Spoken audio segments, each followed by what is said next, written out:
You know what? This handsome man here in the studio is really, really flattering me too much. You are the Shona Princess, so yeah, we acknowledge, we appreciate. Oh, thank you so much. I really, really appreciate you appreciating royalty back. So today we're talking about Shanduko 2025 car reflection. Yes. So today, this is day number 323 since the year started, which means we are left with 42 days to go to the end of the year. And I thought it is timely for us to just reflect on what changes in the Shanduko yaitika mu upenyu wako since the year started. Maybe someone listening to me right now can look back at the past 323 days since the 1st of January and say, shucks, apana Shanduko kana pundutso inemsoro yaitika mu upenyu wangu.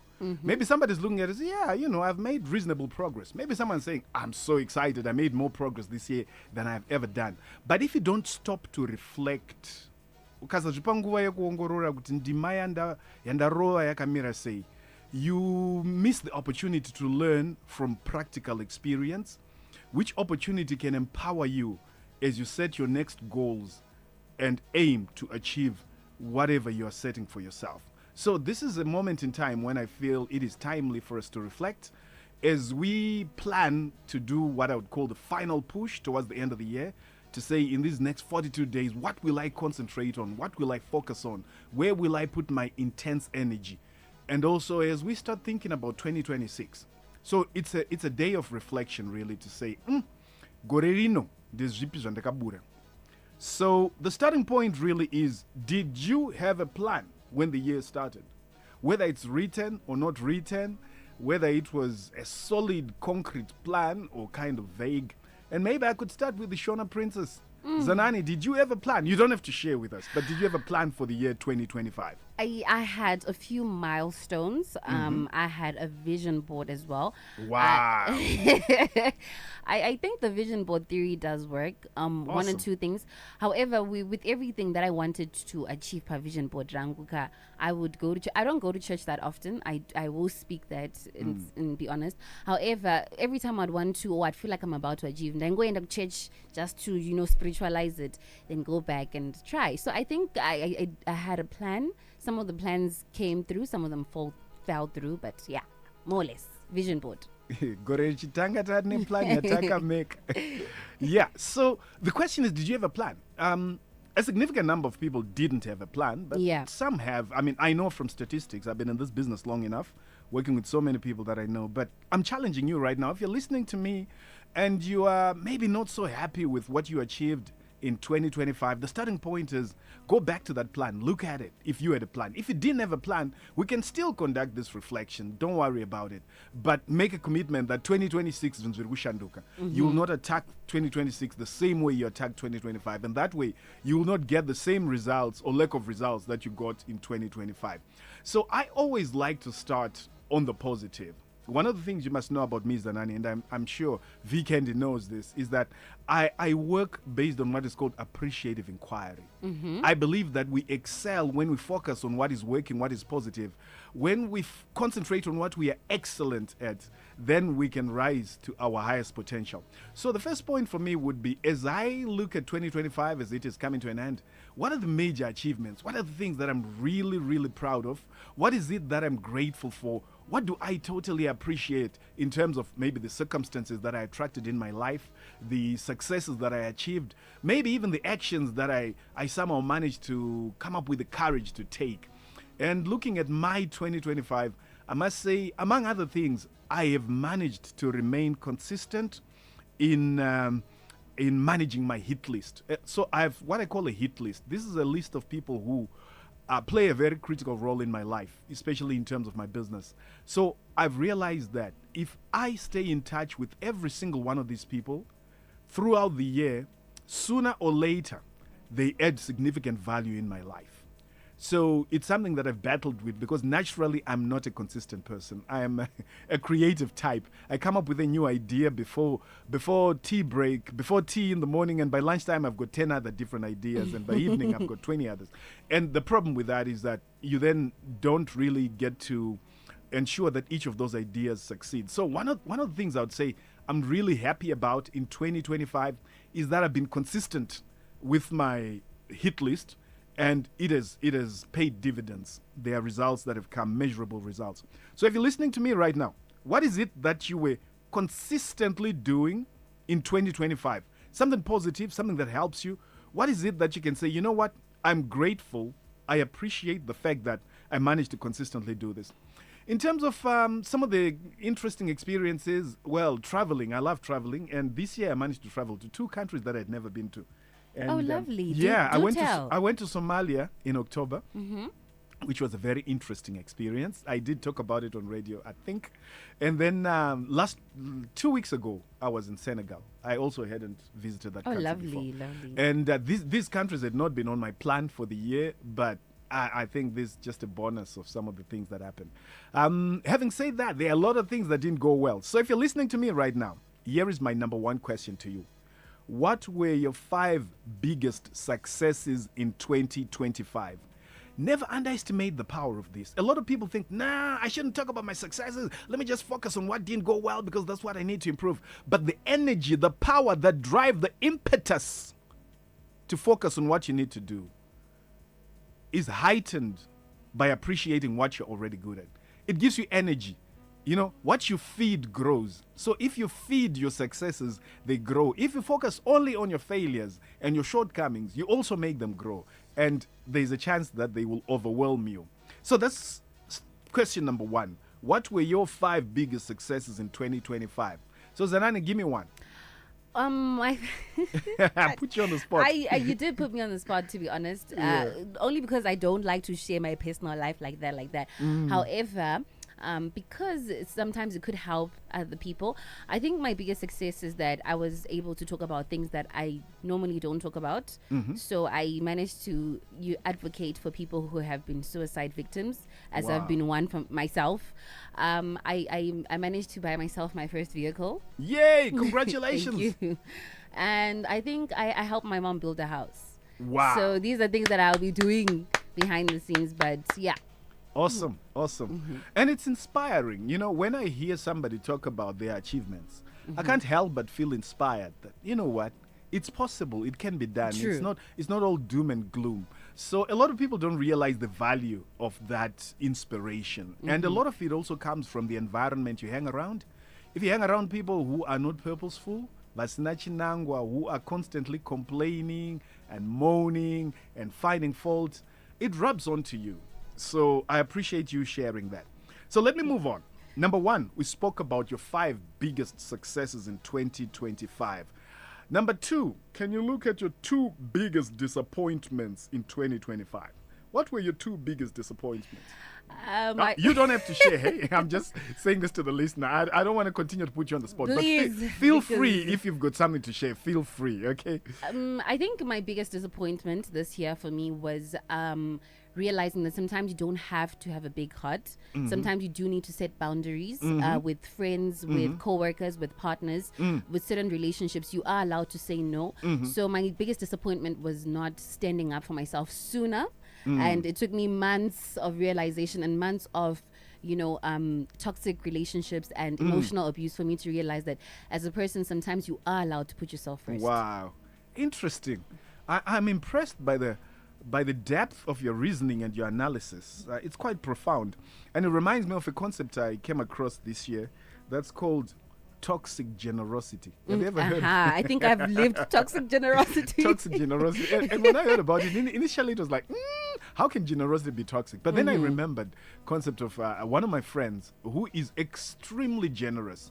So generous to the extent that he spoils people. And you prevent people from doing what they can and should do. You prevent people from developing some of the skills and qualities they should develop because you're constantly doing things for them. Yes. Yeah. But anyway, let's move on. So what were your 2 biggest disappointments in 2025? I think for me, whenever I talk about this, I always focus on myself. You know why? Because those are the things I can change. I can be disappointed about something that happened beyond my control, but there's very little I can do about it. So if I look at me, what I'm disappointed with is lack of consistency in other areas. I spoke about the hit list. I was so consistent, but there are areas where I wasn't as consistent as I've always wanted to be.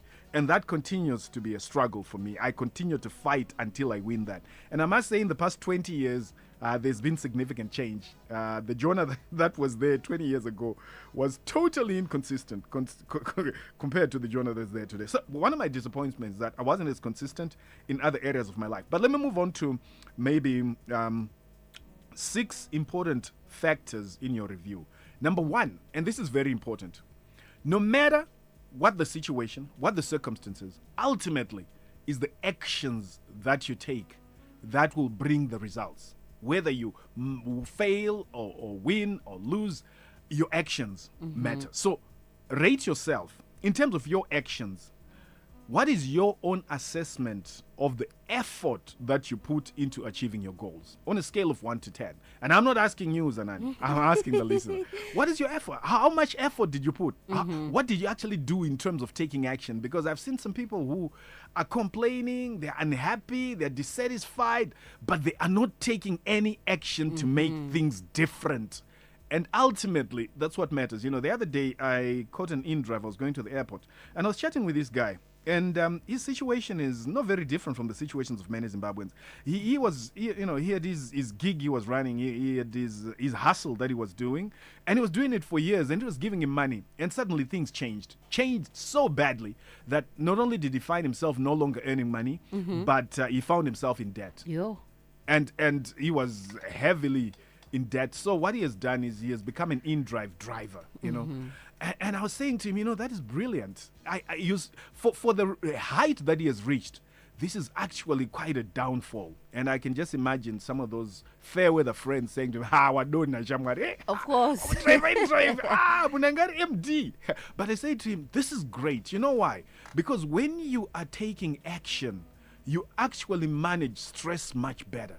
Because when you have absolutely no activity, especially for a man, and you sit, I promise you, you start dying whilst you're breathing.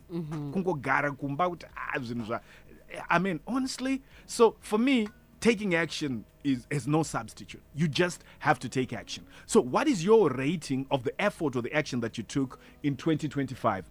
Next, clarity. What is your own assessment of the clarity of the goals that you have been pursuing since the beginning of the year? Were your goals really clear? Did you have the same goal from January, February, March, right up to now in November? So the clarity of your goals is important, because the clearer your goal is, the greater the probability of you achieving it. Even the greater the probability of you taking action. It's harder to take action on a goal that is not clear. So that is number 2. Number 3, I've touched on it, but let me quickly go over it, is consistency. What is your own assessment of the consistency with which you pursued your goals in 2025?